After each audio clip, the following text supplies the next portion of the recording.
Hi ನಮಸ್ಕಾರ ಎಲ್ರಿಗೂ welcome to my channel Viju's tasty food.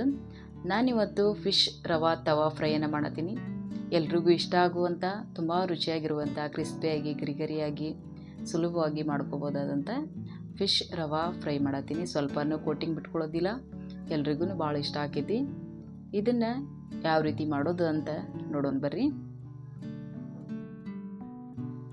ನಾನಿಲ್ಲಿ ಫಿಶನ್ನು ತೊಗೊಂಡೀನಿ, ಅವನ್ನ ಈ ರೀತಿ ಕಟ್ ಮಾಡಿ ಇಟ್ಕೊಂಡೀನಿ. ಕ್ಲೀನಾಗಿ ತೊಳೆದು ಈ ರೀತಿ ಕಟ್ ಮಾಡಿ ಇಟ್ಕೊಳ್ರಿ. ನಾನೆಲ್ಲ ಅದಕ್ಕೆ ಮಸಾಲೆ ರೆಡಿ ಮಾಡೋಣಂತ. ಒಂದು ಪ್ಲೇಟಿಗೆ 2 ಸ್ಪೂನ್ ಖಾರದ ಪುಡಿನ ಹಾಕ್ಕೊಳತ್ತೀನಿ. ನೀವು ರುಚಿಗೆ ಎಷ್ಟು ಬೇಕು ನೋಡಿ ಹಾಕ್ಕೊಳ್ರಿ. ಇಲ್ಲಿ 1/4 ಸ್ಪೂನ್ ಅರಿಶಿನ ಪುಡಿ, 1 ಸ್ಪೂನ್ ಧನಿಯಾ ಪುಡಿನ ಹಾಕ್ಕೊಳತ್ತೀನಿ. ಅದಕ್ಕೆ 1/4 ಸ್ಪೂನಷ್ಟು ಪೆಪ್ಪರ್ ಪುಡಿನ ಹಾಕ್ಕೊಳತ್ತೀನಿ. ನೀವು ಬೇಕಿದ್ರೆ ಹಾಕ್ಕೋಬೋದಿಲ್ಲ, ಸ್ಕಿಪ್ ಕೂಡ ಮಾಡ್ಬೋದು. ನಾನಿಲ್ಲಿ 1/4 ಸ್ಪೂನಷ್ಟು ಜೀರಿಗೆ ಪುಡಿ ಹಾಕ್ಕೊಂಡೀನಿ. ರುಚಿಗೆ ತಕ್ಕಷ್ಟು ಉಪ್ಪನ್ನು ಹಾಕ್ಕೊಳ್ರಿ. ನಾನಿಲ್ಲಿ 1 ಸ್ಪೂನ್ ಉಪ್ಪನ್ನು ಸೇರಿಸ್ಕೊಂಡೀನಿ. 1 ಸ್ಪೂನ್ ಅಕ್ಕಿ ಹಿಟ್ಟು, ನಾನಿಲ್ಲಿ 2 ಸ್ಪೂನ್ ಅಕ್ಕಿ ಹಿಟ್ಟನ್ನು ಹಾಕ್ಕೊಂಡೀನಿ. 2 ಸ್ಪೂನ್ ಕಾರ್ನ್ಫ್ಲೋರ್ನ ಹಾಕ್ಕೊಳತ್ತೀನಿ. ಕೋಟಿಂಗ್ ಜಾಸ್ತಿ ಬೇಕು ಅಂತೇಳಿ, ನೀವು ಕೋಟಿಂಗ್ ಕಡಿಮೆ ಬೇಕಂದ್ರೆ 1 ಸ್ಪೂನ್ ಹಾಕ್ಕೊಂಡ್ರು ನಡಿತೈತಿ. ಈಗ ಇದನ್ನು ಹಂಗೆ ಡ್ರೈಯನ್ನು ಮಿಕ್ಸ್ ಮಾಡ್ಕೊಳ್ಳೋಣ. ಇದನ್ನು ಡ್ರೈ ಆಗಿನ ನೀಟಾಗಿ ಮಿಕ್ಸ್ ಮಾಡ್ಕೊಳ್ರಿ.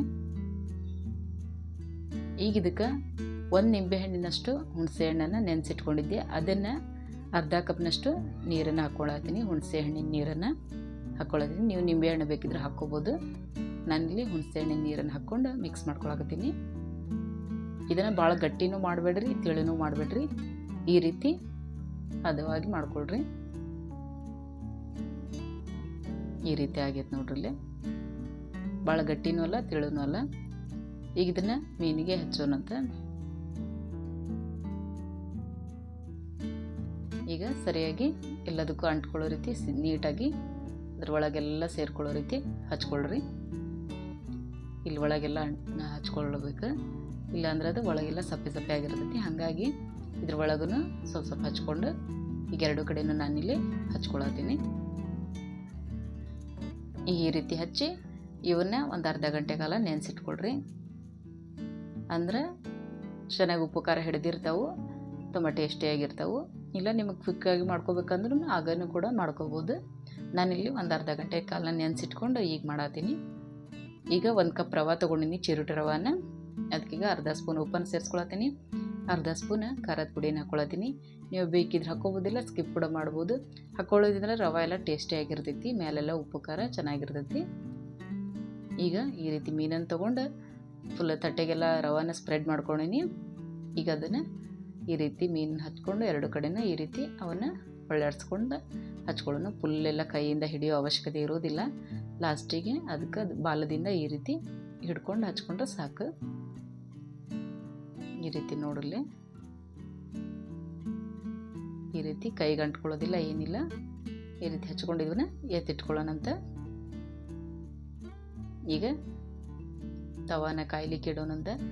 ನಾ ಇಲ್ಲಿ ತವಾ ಕಾಯ್ಲಿಕ್ಕೆ ಇಟ್ಟೇನಿ. ಈಗ ಅದಕ್ಕೆ 2 ಸ್ಪೂನ್ ಆಗುವಷ್ಟು ಎಣ್ಣೆನ ಹಾಕ್ಕೊಳಕತ್ತೀನಿ. ಈಗ ಸ್ವಲ್ಪ ಎಣ್ಣೆನ ಹಂಚಿಗೆಲ್ಲ ಸ್ಪ್ರೆಡ್ ಮಾಡ್ಕೊಳ್ಳೋಣ. ಈಗ ಎಣ್ಣೆ ಎಲ್ಲ ತವಾಕೆಲ್ಲ ಹಚ್ಕೊಂಡ್ಮೇಲೆ ಈಗ ಅದು ಬಿಸಿಯಾಗಿರುತ್ತೆ. Low flame ಒಳಗನ ಫಿಶನ್ನು ಹಾಕ್ಕೊಳ್ಳೋಣಂತ. ಇಲ್ಲ ಮೇಲೆಲ್ಲ ಹೊತ್ಕೊಂಡು ಬಿಡ್ತೈತಿ ರವೆ ಎಲ್ಲ, ಅದಕ್ಕಾಗಿ ಲೋ ಫ್ಲೇಮ್ ಒಳಗನ 5 ನಿಮಿಷ ನೀಟಾಗಿ ಬೇಯಿಸ್ಕೊಡ್ರಿ. ಈಗ 1-2 ನಿಮಿಷ ಬೆಂದೈತಿ, ಅದಕ್ಕೀಗ ಸ್ವಲ್ಪ ಎಣ್ಣೆನ ಹಾಕ್ಕೊಳತ್ತೀನಿ. ಈಗ ಅದನ್ನು ಮುಚ್ಚಳ ಮುಚ್ಚಿ 5 ನಿಮಿಷ ಬೇಯಿಸ್ಕೊಳ್ಳೋಣಂತ. ಈ ರೀತಿ ಬೇಯಿಸ್ಕೊಳ್ಳೋದ್ರಿಂದ ಕ್ರಿಸ್ಪಿಯಾಗಿ ಚೆನ್ನಾಗಿ ಬೇಯ್ತಾವೆ, ನೀಟಾಗಿ ಒಳಗೆಲ್ಲ ಬೆಂದಿರ್ತಾವೆ. ಈಗ ಅದನ್ನು ಹೊಳ್ಳಿಸಿ ಹಾಕ್ಕೊಳ್ಳೋಣ. 5 ನಿಮಿಷ ಆದಮೇಲೆ ಹೊಳ್ಳಿಸಿ ಹಾಕ್ಕೊಳತ್ತೀನಿ. ಎರಡನ್ನೂ ಈ ರೀತಿ ಹೊಳ್ಳಿಸಿ ಹಾಕೊಳ್ರಿ. ಒಂದು ಸ್ವಲ್ಪನೂ ಕೋಟಿಂಗ್ ಬಿಟ್ಕೊಳ್ಳೋದಿಲ್ಲ, ನೀಟಾಗಿ ಬರ್ತಾವೆ.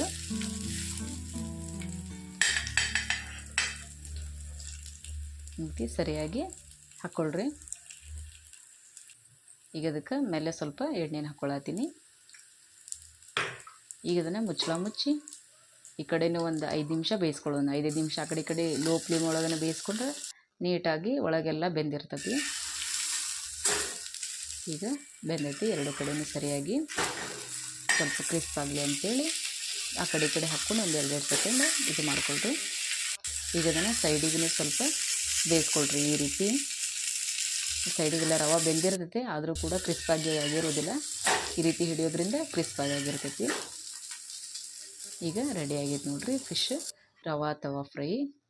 ಸ್ವಲ್ಪನೂ ಕೊಟ್ಟಿಂಗ್ ಬಿಟ್ಕೊಳ್ಳೋದಿಲ್ಲ, ನೀಟಾಗಿ ಬರ್ತಾವೆ, ತುಂಬ ರುಚಿಯಾಗಿರ್ತಾವೆ. ಈ ರೆಸಿಪಿ ನಿಮ್ಗೆ ಇಷ್ಟ ಆದರೆ ಲೈಕ್ ಮಾಡಿರಿ, ಶೇರ್ ಮಾಡಿರಿ, ಕಮೆಂಟ್ ಮಾಡಿರಿ, ನನ್ನ ಚಾನಲ್ನ ಸಬ್ಸ್ಕ್ರೈಬ್ ಮಾಡಿರಿ. ನೀವು ಒಂದ್ಸರಿ ಟ್ರೈ ಮಾಡಿರಿ. ಧನ್ಯವಾದಗಳು.